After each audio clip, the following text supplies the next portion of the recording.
এই মুহূর্তে বেশ উত্তর এক দফা দাবিতে যে অসহযোগ আন্দোলনের ডাক দেওয়া হয়েছে বৈষম্য বিরোধী ছাত্র আন্দোলনের ব্যানারে, সেই অসহযোগ আন্দোলনের কেন্দ্রীয় কর্মসূচির অংশ হিসেবে শাহবাগে আজকে বেলা 11টায় বিক্ষোভ সমাবেশ হবার কথা ছিল এবং গণ অবস্থান কর্মসূচির ঘোষণা কিন্তু দেওয়া হয়েছিল। আমরা সেই ঘোষণা অনুযায়ী দেখেছি যে সকাল 10:30 থেকে এখানে বৈষম্য বিরোধী ছাত্র আন্দোলনের ব্যানারে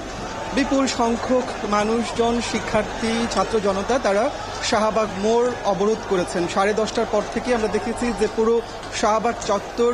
বৈষম্য বিরোধী ছাত্র আন্দোলনের দখলে রয়েছে, তারা এই জায়গাতে অবস্থান নিয়ে আছেন। সকাল 10টার পর থেকে আমরা দেখছিলাম যে এখানে আপনার সরকার সমর্থক কিছু লোকজন তারা জাতীয় জাদুঘরের সামনে তারা এখানে অবস্থান নেওয়ার